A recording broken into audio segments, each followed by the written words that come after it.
Hey everyone, this is Nikachu, and I am here with my brother. We are 1-1 in this modern competitive league. We're going to thank the manabase.com for being our sponsor. If you like the review of great art and the review of terrible art, go check out Madison Gibbons' Ninth Sphere on the manabase.com. Oh, and we have a new patron that has joined the big wave. The wave keeps getting bigger. Paul Brooks, thank you very much for supporting me on Patreon. So we're on the draw. Our opponent kept their 7-card hand. We got lands and spells, so we're going to keep ours as well. Something always a little bit eerie about these hands, because we can't really interact with our opponent. We're at the complete whim. Let's look at this. It's Tron, probably red-green. Ooh, at least we can see that. There's that interaction I was talking about. Our hand felt a little underwhelming, felt like we could be in a little bit of trouble, but you know, that Spring Seas cheered me right up. Mind you, this is a lot more powerful if we were on the play. On the draw, it's a little, it can be a little scary. See what happens. See, what happened? You just cycled? That's all you wanted to do was cycle a card? So what's the best thing? We could play Mutavault. No, I think we're going to play... No, we're just going to Spreading Seas. Well, Spreading Seas the Urza's power plant. And hopefully he just doesn't have Tron. Hopefully he just does not have natural Tron. That would be an atrocity. Oh, Spell Pierce is great. An atrocity. Yeah. I'm here all week, people. Chromatic Sphere is back. So we have Spell Pierce that can counter something. Even if he were to find his Tron. Where's his tower? Ugh.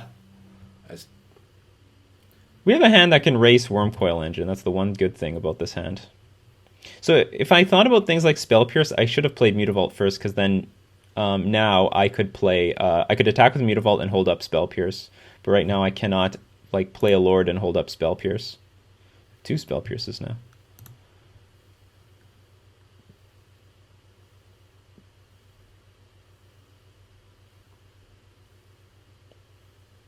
I don't think it's worth it. I'm just not going to play anything.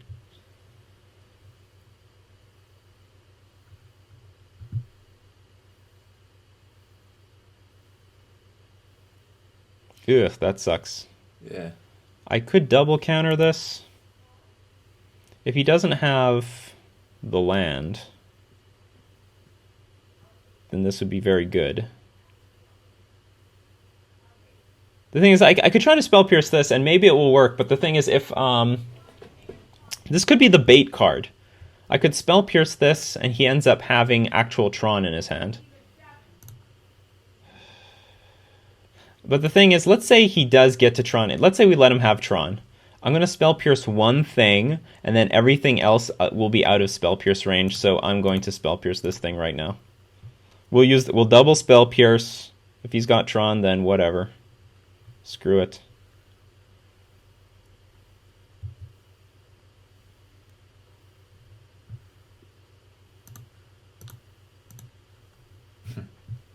Didn't see that coming, did you? Hopefully not. Ha! Wonder if we can one-shot him. Oh, Blooming Marsh. If we draw a land, I wonder if Master of Waves can help us one-shot him later. I don't know. Okay, so I can attack for 7. Or I can attack for... if I attack for... It's always dangerous playing the Lords out, because if he Ugins next turn, that is a disaster. That is just awful. So I can attack for 5 right now, put him down to 15, put a Lord in play. And then put another Lord in play, and then I'll have 4, 8, 13 damage. Or I can just put... I could just Violin the Lord, hope he doesn't have Ugin. That seems reasonable. Let's just hope he doesn't have Ugin, because this can win in like 2 turns. This can potentially win in 2 turns. So we're putting ourselves in a situation where maybe we can win next turn.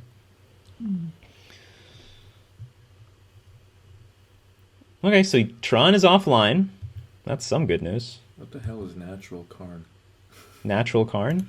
Well, I mean, like, if he goes through natural Tron and just plays... Usually you have to work for that Tron. You gotta work a little bit with, like, your expedition map or ancient stirrings. You gotta look for that darn thing. You have to find it. You have to find Karn. But if there's just you naturally find the Karn or get to Karn, you know, we have different names for that. So, because this is the green-black version, he can have... I can't remember what removal spells they use. Like, I don't want to say go to the throat, but, you know, some sort of just black, colorless removal spell. So I can play Lord of Atlantis, attack for lethal. But he could kill the Mutavault.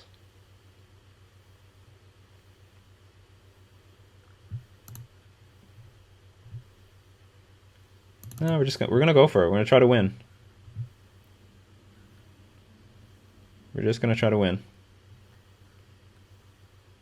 Finally. He saw enough. Hi, good luck. Poorly timed, but whatever. So we're up against Black-Green Tron. This is definitely a spot where, you know, Kira would actually be better than Vendilion Clique because of their spot removal. They're playing with Collective Brutality and just normal spot removal, which makes Unified Will a little bit worse. We're bringing in Tectonic Edge for sure. I think, yeah, we're going to bring in Unified Will anyway. Take out the Vapor Snag. Take out... I'm going to leave one... yeah, I guess I'll take them all. Take all the Master Waves out. Take out Harbinger of the Tides. I think that's about it. Just our normal Tron plan. This might not be the correct Tron plan because of all their removal. All their spot removal is really strong. Speed is king. I don't think so. But would I want to do anything else? Like, they still have all the bomb cards, like Ugin and stuff like that. Maybe Curse Catcher is not as good in this matchup because of all the removal they have, and usually they can get out of range of Curse Catcher anyway. Like, they're not playing with Anger of the Gods or Fire Spout. But we will... This is what we're going to do right now. Okay, this is how we're going to run it. I would need a lot more experience against Black-Green Tron. I played against it a little bit. This hand is not great because it has no interaction whatsoever except Curse Catcher, but it's not bad enough that I would want to throw it away. I just have to hope that he doesn't have that great of a hand. Comes Chromatic Star. Got another Silver Gill. Silver Gill Adepts are nice. Not gonna lie. I love Silver Gill Adepts. Maybe if he doesn't main phase his... what's it called? 9 Ancient Stirrings. Can't remember this land searching card. We could get it with Curse Catcher, but it looks like he's gonna...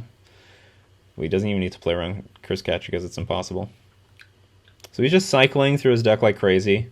So this is what I'm talking about. Chalice of the Void against Tron, playable because of the stuff like this. You hit the mana rocks, you hit their land searching cards. And I love the sight of Llanowar Wastes because that means he's not going to natural Tron into us. So Mutavault. Is there... I think I can play the Mutavault. And there's like some chance I can even attack with it next turn. Show him another Silver Gill Adept. And pass turn. Kiragamio. Another forest. Oh, we are in good... That means he's screwed. And that's going to be the manabase.com Get Dunked On Instant Replay.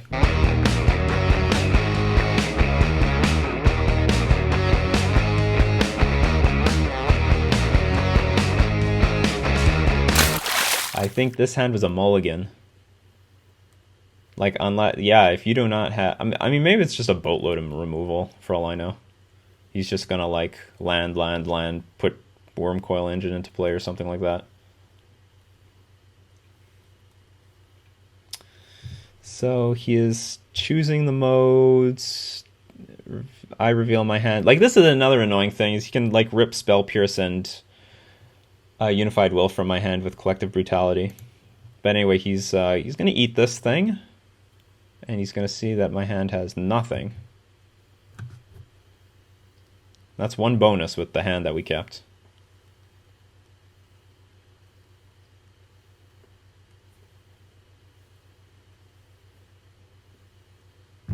Blue. No, sir, I don't like it.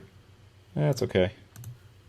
If he can't, like, Tron, then it's not too big of a deal. Ooh, Lord of Atlantis. Silver Gale into draw a card. Yes, I think that is what we're going to do.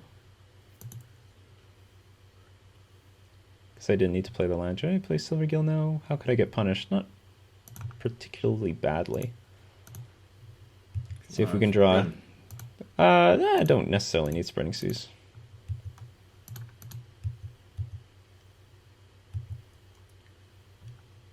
Should have calculated that better. He could take an extra 2, go down to 14 if I played the Lord of Atlantis. But I guess it's impossible for him to die next turn. So Ghost Quarter has arrived. So has Oblivion Stone. That's where Spell Pierce would be good. So he needs 5 to activate this thing. So we need to threaten lethal to force him to use the Oblivion Stone. Destroys all non-land permanents. Oh, that is a great draw. That is a very great draw. Each non-land permanent. Perfect. And we can refuel our hand with the Silvergill Adept later. So my plan... Oh, he's got the Ghost Quarter. But if he uses the Ghost Quarter, then he can't activate the Oblivion Stone. He's screwed all around. I don't remember if he saw the Lord of Atlantis, so I'll play the Master of the Pearl Trident instead.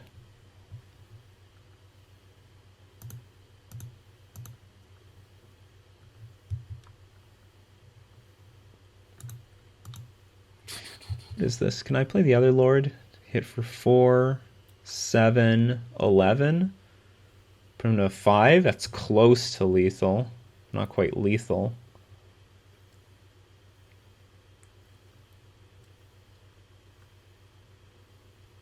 The 11 is so easy to kill. Do what I am going to do it. Because the Mutavaults will... I think the Mutavaults should make short work of him.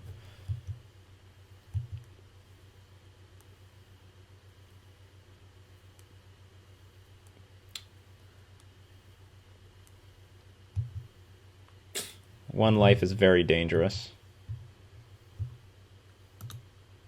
Well, he hasn't resigned. Well, no, because he's got the Oblivion Stone on the board.